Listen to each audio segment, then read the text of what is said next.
Mayor, you want to start off with opening for your meeting, or how you want to do it? You Sure. do yours, I'll do mine. Just a quick opening. Yeah, call roll, please. Commissioner Henderson? Present. Commissioner Smith? Here. Commissioner Thomas? Here. Commissioner Wilson? Present. Mayor Gray? Here. Commissioner Abraham? Commissioner Bartley? Here. Commissioner Jones? I'm here. Judge Glover? Here. So we have 3 or 4. We're going to quorum. Richard Abraham's on his way, I'm told. But we can kind of get started, I think.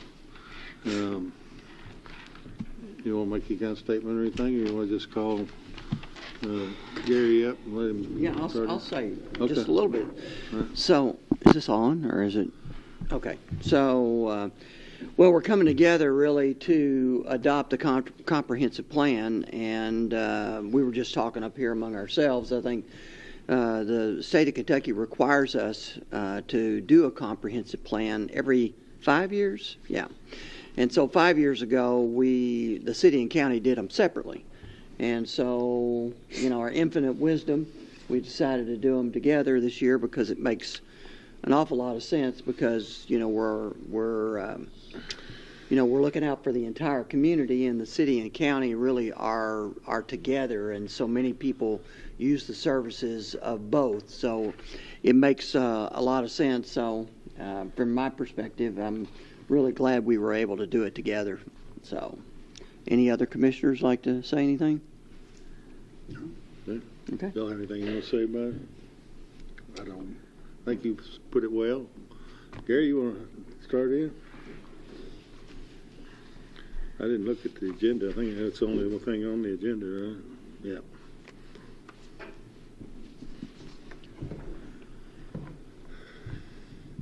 Good evening, Judge, Mayor, all commissioners. So I've given you detailed presentations in recent months. Make this more of a recap, but do want to spend some time on the future land use map, working with city and county staff. We did make some adjustments where we got some feedback or thinking about some areas, so I'll go through all those latest changes or final changes. But I will add my 2 cents that I've been doing this 30 plus years, and I've only had a few cases where city and county were in the same room at this point, so I commend you as well. This is unusual, and it's very good. Just some housekeeping. To finalize the document, one thing that we do is add a reader's guide. This, as I've said before, this is not a document you sit down and read.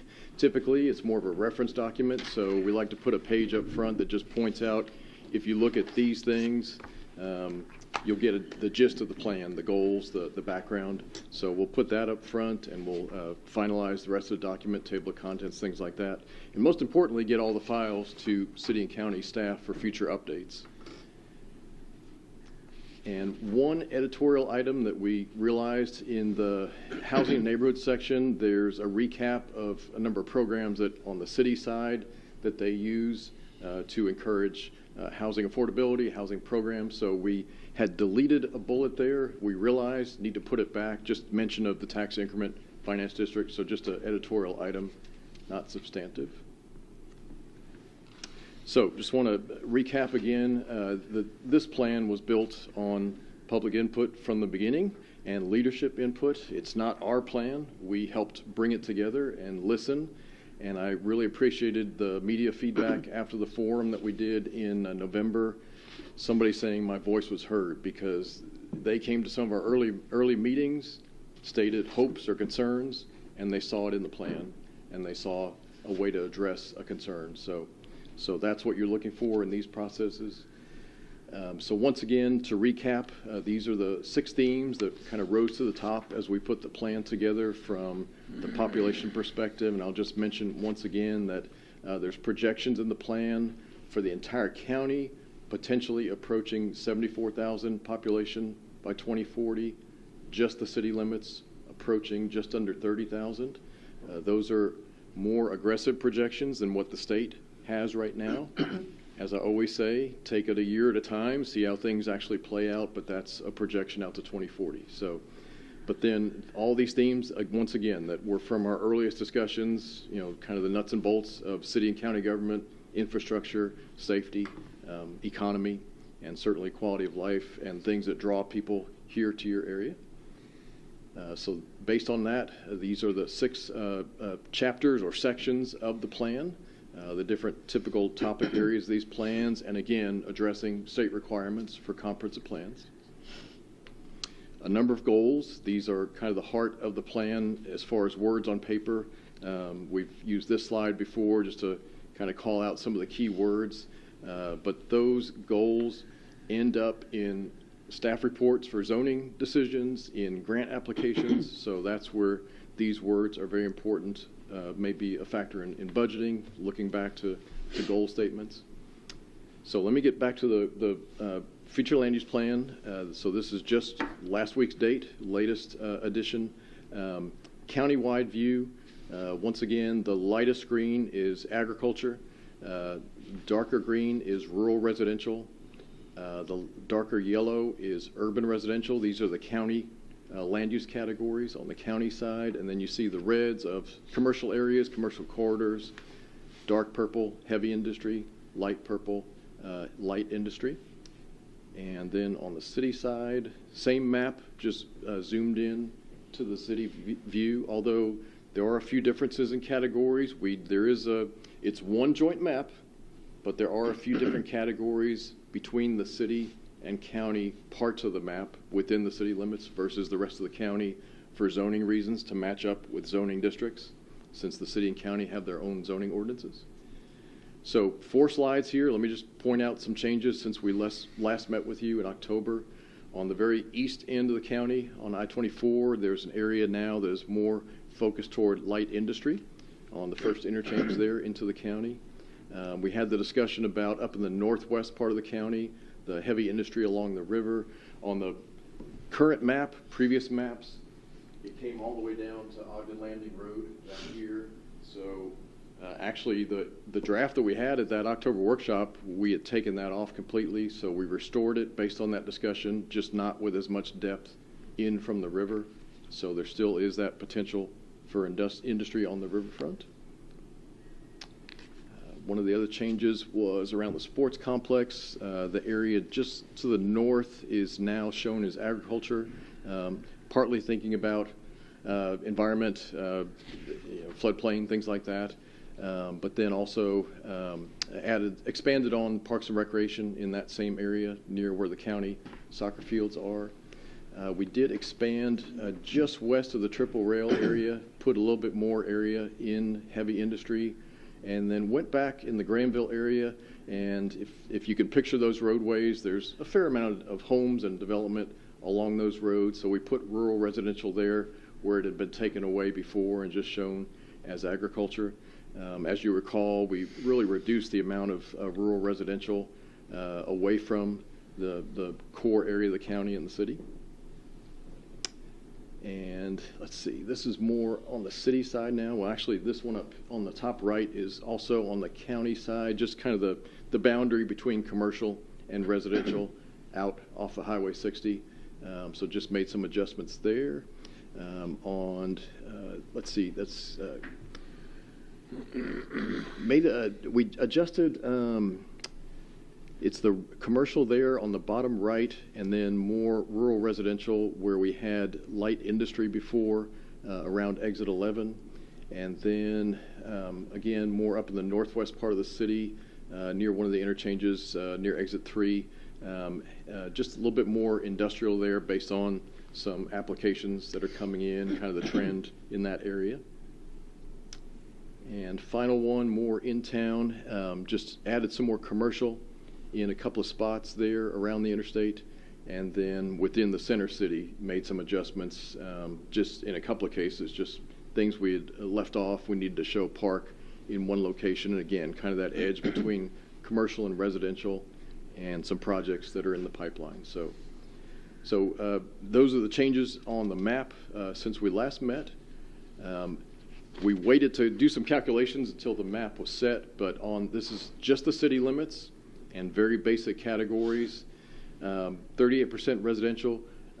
Most cities we work with are approaching 50% residential or majority residential. I think the larger industrial here makes the difference. This has been more of a railroad community industry within the city, certainly, and the amount of commercial activity in the city, out on the interstate. We talked about Paducah being a hub community.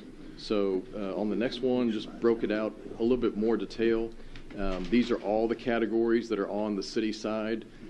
So you'll see the largest residential category is neighborhood conservation, just reflecting a number of established neighborhoods in Paducah, that's the focus, is maintaining those neighborhoods in good shape. And yes, sir. Oh, no problem. Just wanted to walk by. I apologize for my tardiness. Your excuse. The fine jar. Where's that fine jar at? And then the other thing that kind of stands out on the city side is the kind of the darker blue there on the left, institutional. So your higher education, medical is in there, and the business park is the other category next to that. So pretty good distribution. I like the way the map turned out, but as I say, maybe a little less residential than some cities we work with, but for good reason, just a lot of economic activity on the other side. The balance of the county, this is outside the city limits, so again, basic categories, majority agriculture. You think about all the land out in the county. The residential, as large as it is, I think is more a reflection of larger properties. People may have a single home, but on acreage. So there's more acres in residential than population, of course. But that's why that's a good quarter of the map. Certainly the industry presence out in the county and commercial activity, not as as much when you get out into the county. Here's the full detail for all the categories on the county side. So again, still majority agriculture, but then the residential is split out. Kind of a good mix now between rural residential, the dark green, and urban residential, the yellow. So that's how the numbers worked out. As I say, I think this is a good map for the way these percentages are for the future. I know this may be hard to see, but we just did the exercise with some symbols of how this kind of translates on the map, and I'll zoom in here shortly. But around the edges of the county, certainly the rural preservation, conservation theme in some areas, just with natural resources, the industry potential, the triple rail site, and up northwest, airport, so important, shipping on the river, and still energy future in this part of the world and I'll come back to that a little bit later, but zooming in a bit to the city really just again reflects the anchors of your economy here: medical, healthcare, education, all the different transportation related things that drive your economy, but also, as we say, being an interstate community, all the lodging, the restaurants, all the dollars that brings in, your arts and culture focus, downtown, so wanting to maintain a strong downtown, your Main Street program, certainly all the neighborhood revitalization. The yellow housing symbols are just some indications of just inside the city limits or around the city limits, good opportunities for additional housing in the future down the 45 corridor, East County. So with that theme of needing more housing in the future, that is reflected on the future land use map.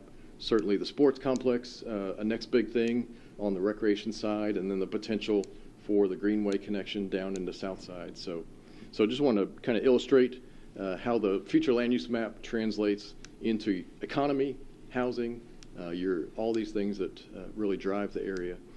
So as we talked about before, there's about 120 action items across the plan. There's a table in the last section, the implementation section, where we pulled out 20 items that really draw from all these topics: transportation, infrastructure, economy, land use, revitalization, recreation. So all these pieces, these are things that might be the more immediate ones to focus on, and we've plugged in who the lead players are on those and partners potentially. But I will always say, you never know when there might be a grant opportunity next month or a partner that steps up that wants to do something with city or county or together that may not even be on this list. So you never know what may rise to the top, and that's another reason to review this plan annually. These are just, again, some 2 cents items from me as you look past hopefully adopting this plan and where we go from here. Across the country, this is an era that I've never seen in my years of reopening zoning ordinances and thinking about how we've zoned cities and rural areas, especially with the housing focus, but also how we deal with parking. So a lot of standards and requirements that have just kind of been accepted over the years, a lot of that stuff is on the table now. When you adopt these plans, this is a good time to revisit your zoning regulations. And by the way, that's a last step for us. We'll be looking next at the city and the county zoning regulations and doing an evaluation against the new plan, making some observations and recommendations. So, this is an era of, it's a national priority to be a leader and have, many resources in the energy world. So I think that continues to put your area in a good position. I know solar, like a lot of parts of the country, has been a sensitive issue. There's some interesting things happening there on how to balance solar with rural protection, even putting solar panels on old industrial sites, brownfield areas, so that's being done in some places. There's this wave of travel, leisure. It's partly the baby boom retirement wave, but post-COVID, people are getting out there and wanting to go places, so I think that serves your area well. People want to be in the outdoors. You've got the outdoors aspect as well. All this, quote, onshoring, bringing, whether it's manufacturing or just parts of our economy coming back to the U.S., that's another positive economic trend.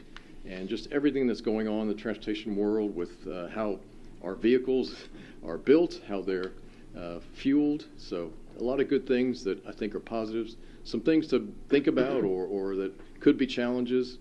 Again, this is across the country.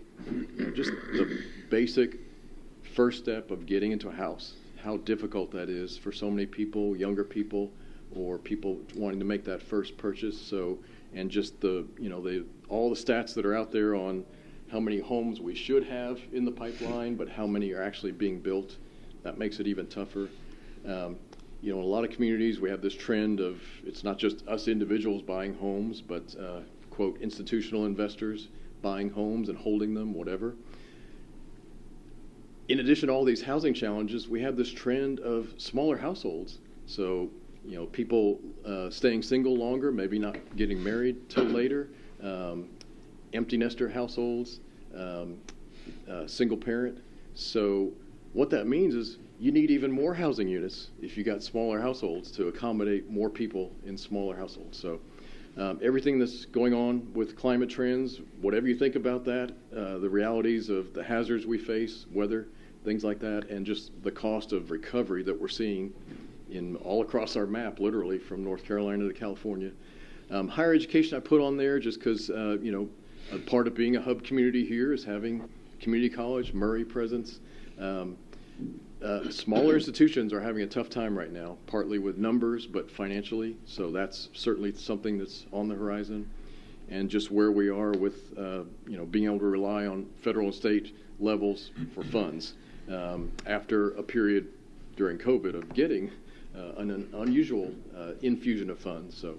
So just some things in the background. These are not in the plan, but I'd just like to point out some of these things as we go forward past adopting a plan like this.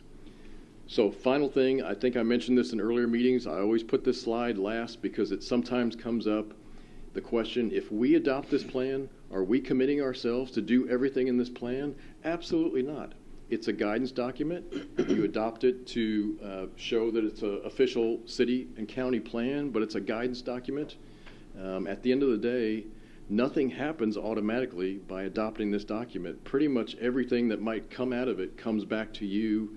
Budget approvals, ordinances, contracts, so all these different things that you approve, that's how things get done through these plans. Sometimes I hear the question of, are we committing future councils, future fiscal courts to what's in this plan? No, because they're updated every 5 years, and it's just a guidance document. So, Judge, Mayor, I will leave it there. Certainly here to help with questions or discussion, but so thank you throughout this process once again. Thank you. Other questions? I was glad to see you added some industrial zone out in the west part of the county. That's a Yes, sir. thing I felt pretty strong about. Yes, sir. And I know probably all the way out to Ogden Landing Road was not feasible, but I'm glad at least along the river we are protecting that for industrial.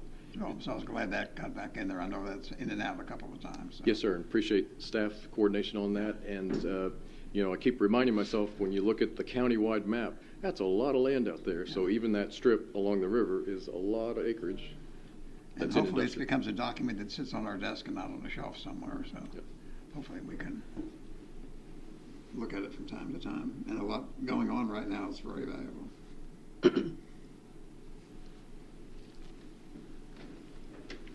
Who's up? Anybody?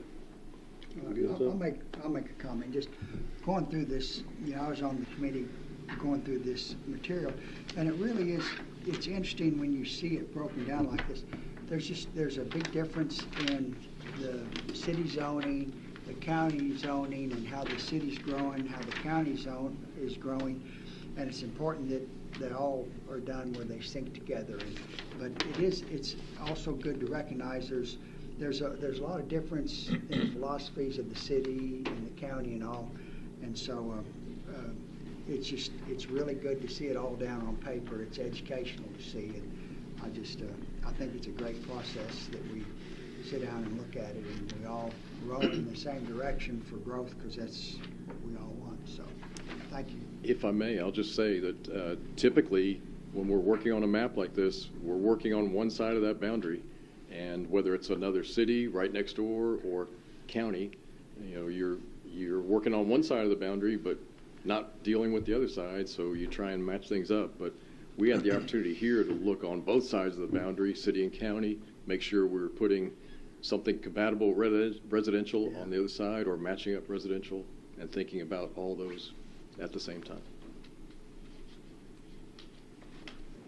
One of the things I remember from either the first or second community meeting, when you start to present a few of the results, and one of the things that stuck with me is, and I think we all know this, but the importance of housing in the growth of any community. I mean, people are looking for housing. So whether they come to the city, the county, wherever, they're going to go where they can find a house, a home that's affordable for them, and something where, they can rest their head at night. And so, between that and job growth, economic development, which is something that we're all working on, those are the two key things that I came away with. If we want to grow this community, we got to find more jobs. We're working hard on that, but we got to provide more housing. So, one thing, skimming back through the plan, getting ready for tonight, there's some data points that we looked at your population growth and housing unit growth over recent years, and housing growth was faster than population.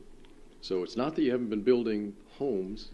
And then another stat was we divided housing units by population. What's the housing units per population? Yours was better than a lot of the comparison communities that we looked at in the plan. So to me, that matches up with some of the earlier discussions where people said, like, they came here as a newcomer, got to find housing quickly, and it might be that they don't want an older home, they don't want maintenance, right, or they want the features of a new home, or whatever. They can't afford the nice older home. So it's not necessarily a supply problem, is kind of one of the takeaways for me. But anytime you talk about housing, you got to break it down to all the people that are out there looking for different things.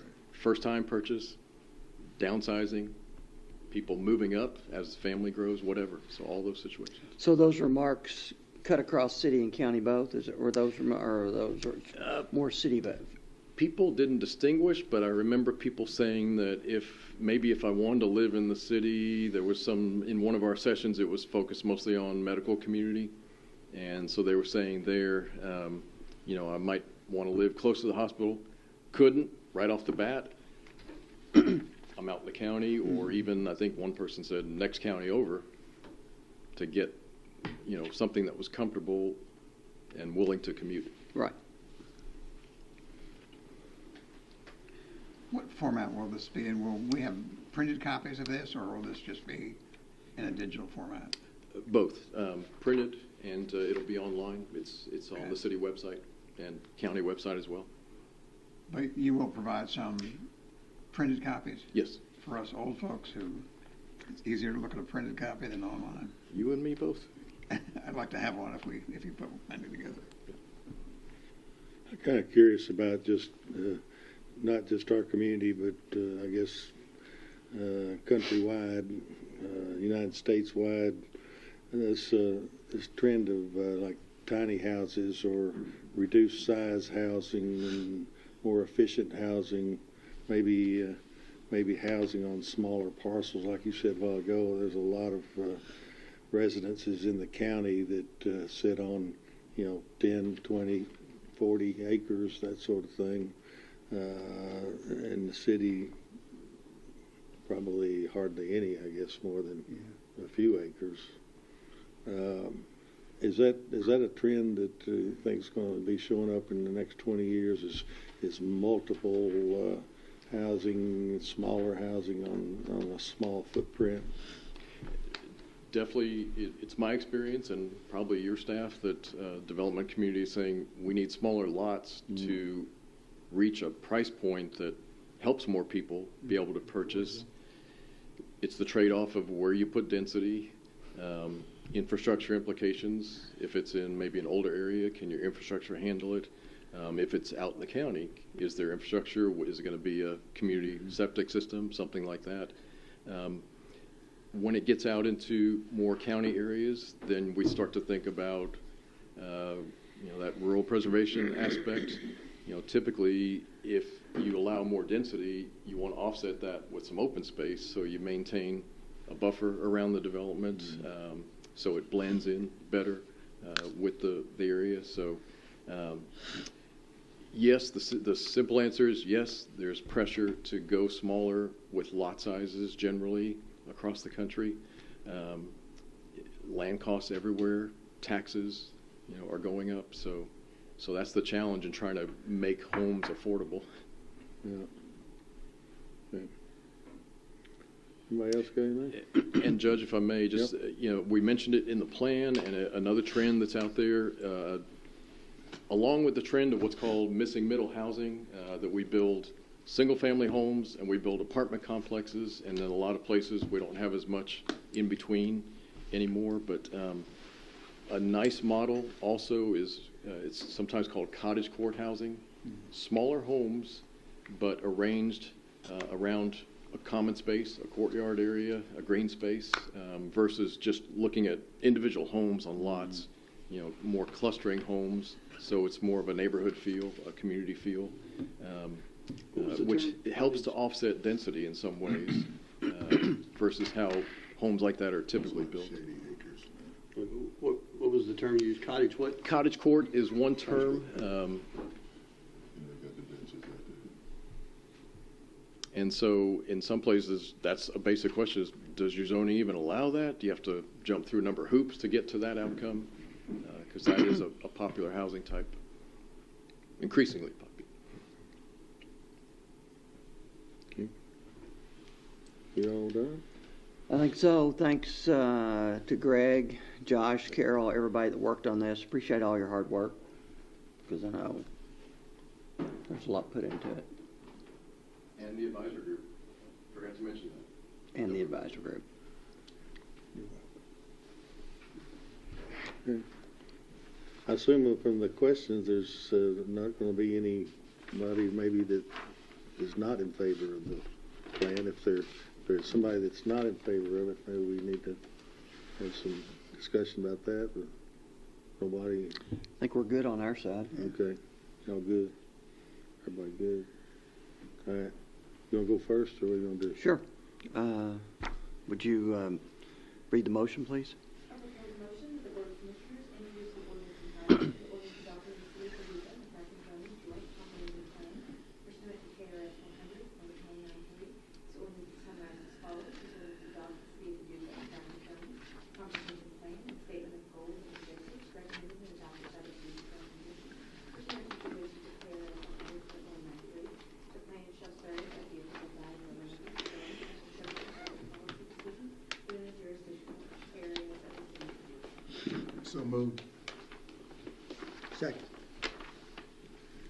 Hey, so we had some internal discussion. I don't know where it actually ended up, but You guys, you only need one.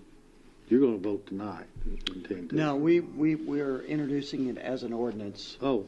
And Oh, I so we're didn't- going to vote the reading tonight, and then we're actually going to vote on it tomorrow night. Okay. We're introducing this tonight and we'll adopt it on February. Okay. And there's not any issue then with them adopting it tomorrow, and we're not adopting it till 12 days later or whatever. Okay. All right. Yeah, we're going to run out and build some houses.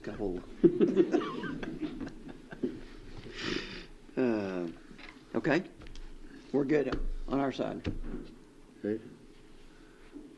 First reading, Commonwealth of Kentucky, McCracken County Fiscal Court, ordinance number 2501, an ordinance adopting a joint comprehensive plan between McCracken County and the city of Paducah, Kentucky.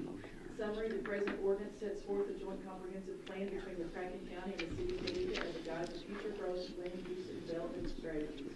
Certification, it is hereby certified by the McCracken County Fiscal Court that the present summary represents an accurate official statement of the main points of and contents of ordinance number 2025-01. Public inspection, ordinance number 2025-01 shall be available for public inspection in its whole and complete form in McCracken County Judge Executive's office during ordinary business hours. Motion. Second. To adopt. To adopt. All right. Any other discussion? We all good on it? All right. We'll have the vote then. What'd you say? Next meeting, 2 weeks? 3 weeks. 17. Okay. All right. Nothing else we need to do? I move we adjourn. Motion to adjourn. All in favor, aye. Aye. Opposed, no. That carries. We're gone. Motion to adjourn? Motion to adjourn.